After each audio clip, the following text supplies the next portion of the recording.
28 minutos, caramba, ya casi llegando al final de este sábado, pero no sin antes tratar un tema que sabemos a ustedes les ha generado muchas inquietudes, que es el tema de la seguridad social vinculado a las trabajadoras del hogar. Y para eso hemos traído a una excelente especialista, se trata de Gianna de Olio, quien es experta en el tema de la seguridad social y a quien recibimos con un aplauso en Sol de los Sábados. Bienvenida. Ay, gracias, buenos días.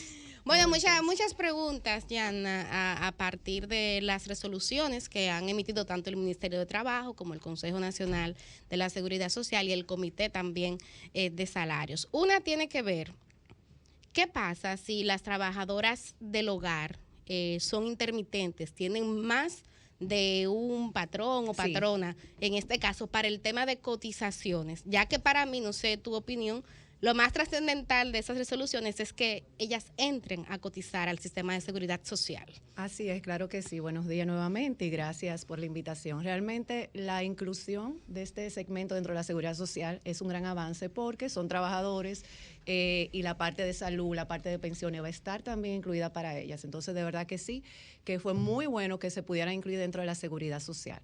En el caso de las trabajadoras intermitentes, que la gran mayoría tiene 2 días en una casa, 3 días en otra casa y así, también van a estar incluidas.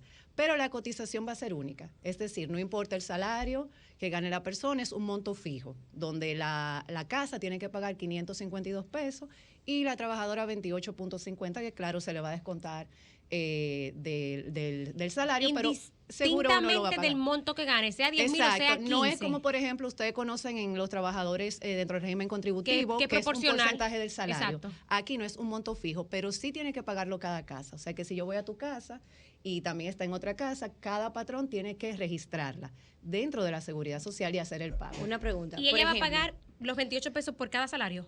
Sí, también. Y el patrón o la patrona paga. Pero tú sabes que esos 28 pesos la gente no se lo vamos a descontar realmente. Pero o sea, lo va a asumir dentro de su pago. Con el monto que señalas, que son 500 y pico de pesos. Sí. O sea, cada hogar lo va a pagar. Si ella trabaja en 3 hogares, cada hogar paga esos 528 pesos. Así es. Eso implica que mientras más trabajo tenga esa persona, entonces va a poder capitalizar más. No, en el fondo de pensiones. En este sistema no hay una cuenta de capitalización como en el caso del régimen contributivo. O sea, van a estar dentro de las pensiones solidarias, en lo que tiene que ver para la parte de pensiones. Wow. Y tú sabes que el sistema de salud igual va a ser solidario. Pero pasa lo mismo con los trabajadores de régimen contributivo que tienen pluriempleo. Por ejemplo, si yo trabajo para una firma, para otra, y tienen que cotizar por mí, igual hay que cotizar por el 3.04 del salario y lo que aporta el empleador. Pero cuando hay un exceso, en este caso de régimen contributivo, se hace una devolución. Tú ves que la tesorería publica cada año devolución de aportes en exceso porque es hasta un tope. Eso va a pasa con los trabajadores normales, no en el caso de la doméstica. ¿Por qué? Porque es un monto fijo, no importa el salario.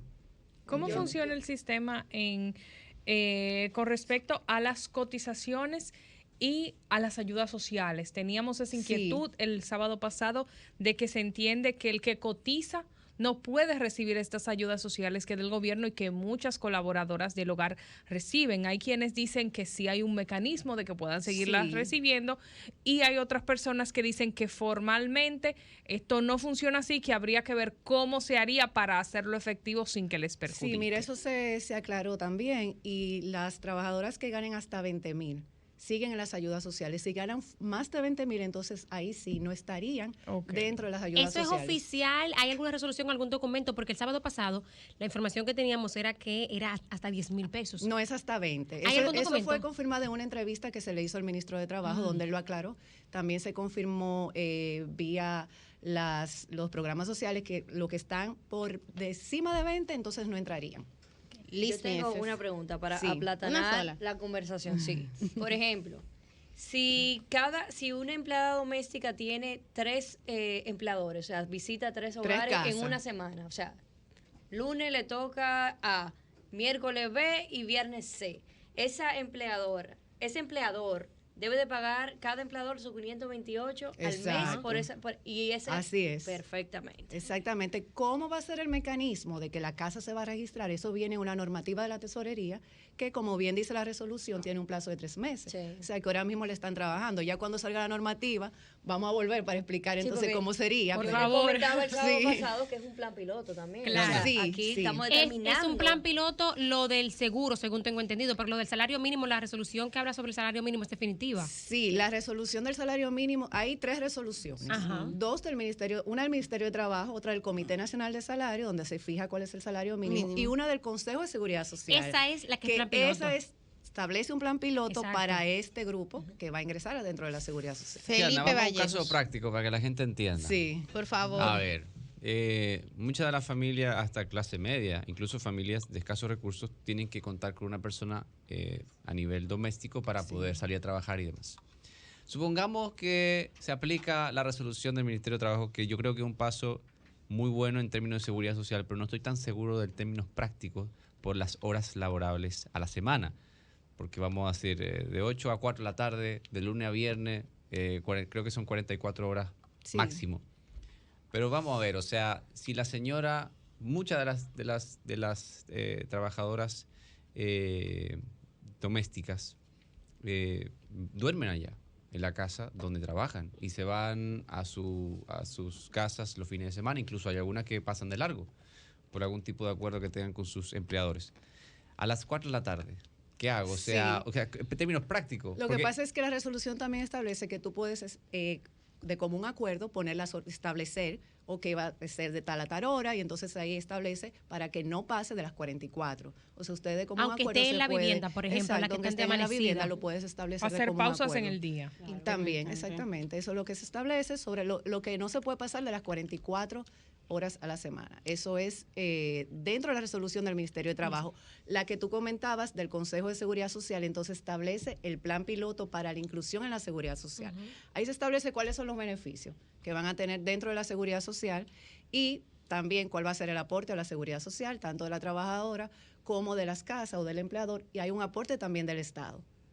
Y tu valoración ya como profesional del área y obviamente una profesional con un currículum bastante interesante, tu valoración del mismo y de cómo se está implementando. Mira, tenemos que ver primero, como te decía, la normativa de la tesorería, porque esa va a ser la parte práctica. Veo muy bien que sí se tome en cuenta este segmento de la población y que entre dentro de la seguridad social, porque claro, necesitan su seguro de salud. Claro. Van a tener riesgos laborales también. O sea, que si van de camino a la casa, tienen un accidente, tienen cobertura para accidentes de tránsito también, que si vienen en el motor, un carro público o de peatón y la chocan. O sea, qué bueno. De licencia por maternidad, que no estaba exactamente. También tiene el beneficio de licencia de maternidad, el subsidio de lactancia, que es muy bueno también, que cuando ya tienen un hijo van a tener este subsidio por 12 meses, o sea que eso es excelente.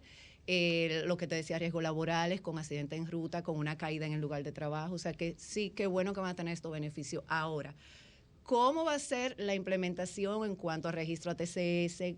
¿Cómo la casa de familia va a hacer este proceso? Todo eso todavía viene en la normativa de la Tesorería de Seguridad Social. ¿Y no debió todo esto estar listo antes de anunciar con bombos y platillos esta nueva decisión? Bueno, mira, a mí mucha gente me hace preguntas así, pero yo no trabajo en las entidades del sistema, ya no, o sea. No, ya. Desde su punto de vista. No, pero claro, yo pienso igual que tú, que todo esto debió de estar ya regularizado y claro para tú lanzar y saber, pero la resolución de un plazo, ¿entiendes? O sea, la resolución de un plazo de 90 días. Y es importante, señores, saber que las primeras 24 horas después del lanzado se recibió una cantidad estratosférica de llamadas al ministerio con referencia para integrar eso.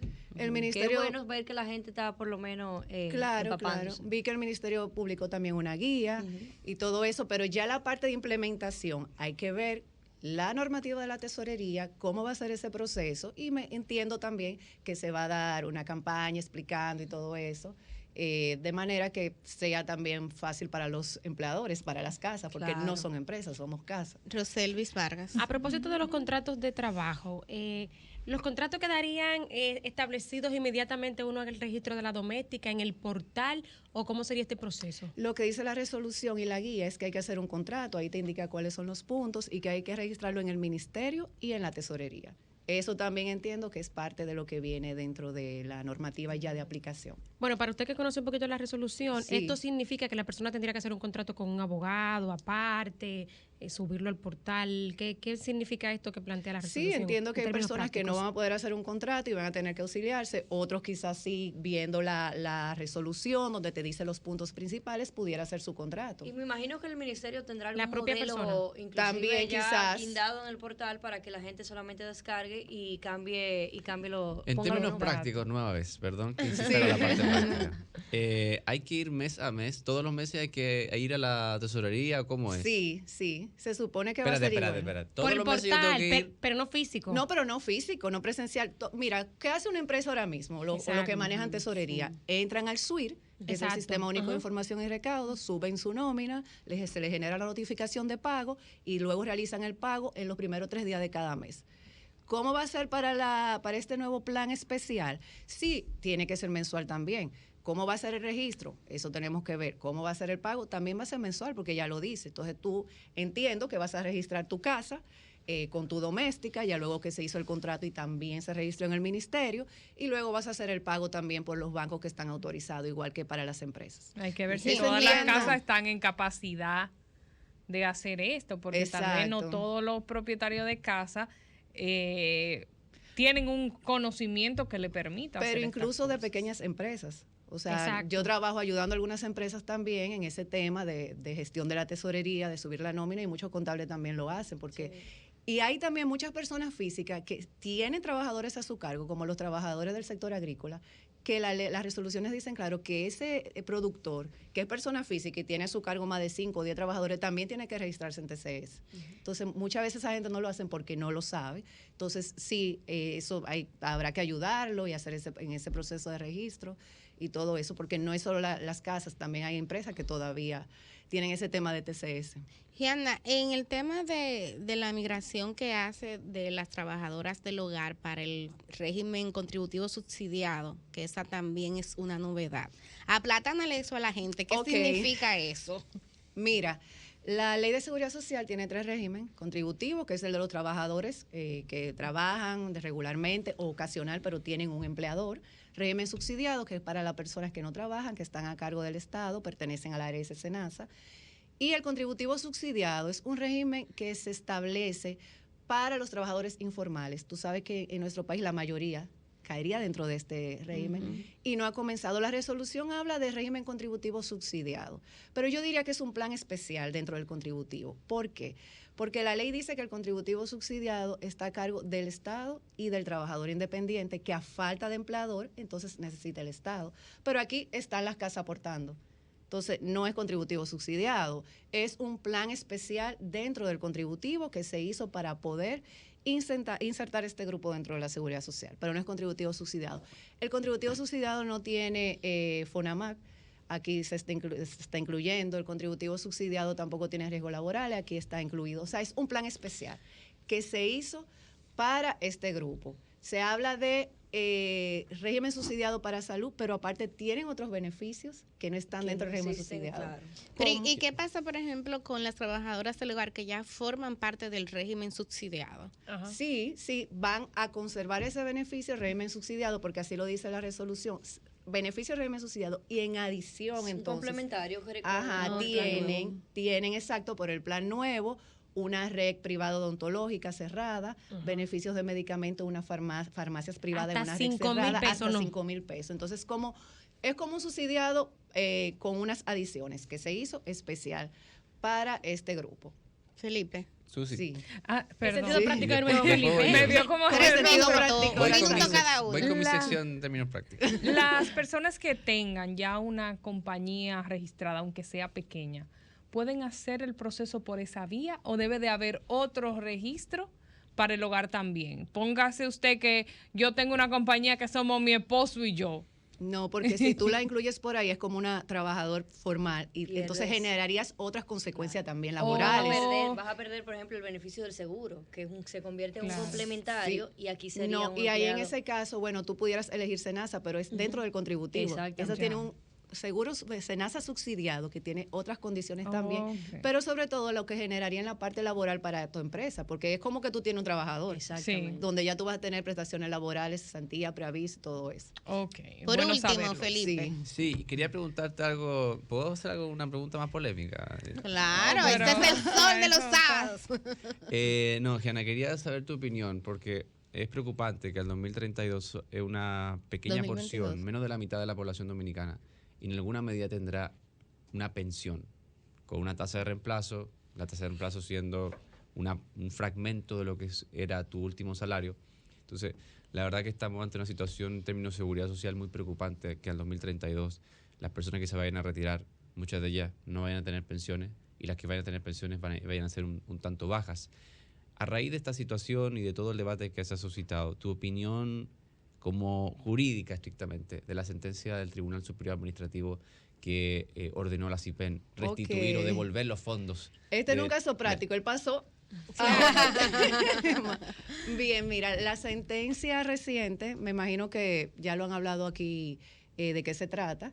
Es una sentencia del Tribunal Superior Administrativo. Ustedes recuerdan que en febrero o marzo hubo un tema con lo que es lo que se reflejaba en los estados de cuenta de capitalización individual de los trabajadores por el hecho de la apreciación del peso sobre el dólar. Entonces, por esto se reflejó una variación. ¿Qué pasa? Eso se interpretó por muchas personas como que fue una disminución o una reducción. Bueno, la sentencia habla hasta de que se retiraron fondos de los estados de cuenta, de las cuentas de SEI, cuando no fue así. Entonces, sobre esa base se hicieron alrededor de 60 demandantes, interpusieron un recurso de amparo de cumplimiento, ahora salió la sentencia. ¿De manera conjunta o individual? De manera conjunta, de manera conjunta, creo que son 68, 69. Entonces, el tribunal parte de la base de ver los estados de cuenta y ver que hay una variación, pero no se entendió cómo se manejan las CCI, las cuentas de pensiones, cómo se manejan los fondos de pensiones, cómo están expresados. Tú puedes invertir. ¿Qué son las CCI? Es la cuenta de capitalización individual. Entonces, se reflejó esta variación, pero ya para incluso la fecha que salió la sentencia, ya esto estaba regularizado. O sea, la sentencia manda que se restituyan valores, pero que nunca fueron sacados. O sea, realmente lo que pasa es que había un reflejo diferente por el tema de la tasa del dólar, pero siempre han estado ahí los fondos de los trabajadores. ¿Y cómo fue que la defensa de las empresas no pudo, digamos, explicar esto en el tribunal para que no saliera esa sentencia en ese sentido? Sí, lo que pasa realmente es que a veces, este es un tema muy complejo, como ustedes han visto, entonces si ven los estados de cuenta y ven la diferencia y no se aportan los nuevos estados de cuenta, o no se explica, como tú dices, de manera que puedan entender que no se sustrajo. Si tú ves la sentencia te sorprende porque dicen, ¿dónde está el dinero? No se sabe dónde está el dinero, cuando realmente lo que hubo fue una variación. ¡Qué locura! Porque aunque tú lo tengas, las inversiones en dólar, la normativa te dice que tú la tienes que reflejar en pesos. Entonces, por eso se ve la variación, pero tu dinero siempre ha estado y va a estar ahí hasta que lo retires por alguno de los beneficios que dice la ley. Pero no pasó tal cosa, entonces realmente la sentencia no es aplicable porque lo que está diciendo no había que hacerlo porque nunca ocurrió una deducción. Vamos a darle un aplauso a Gianna, yo creo que lo ha hecho excelente. Ay, gracias. Miren, creo que debes de venir más a menudo porque eso es un tema que genera mucha inquietud. Tiene cantidad de dudas en torno a la seguridad social. Y tú lo explicas muy llano, entonces creo que te estaremos invitando. Muchísimas gracias a Gianna de Olio, ella es especialista en el tema de seguridad social y ha contribuido a aclarar algunas dudas sobre el tema de la formalización de las trabajadoras del hogar. Vamos ahora a escuchar a los oyentes, Humberto.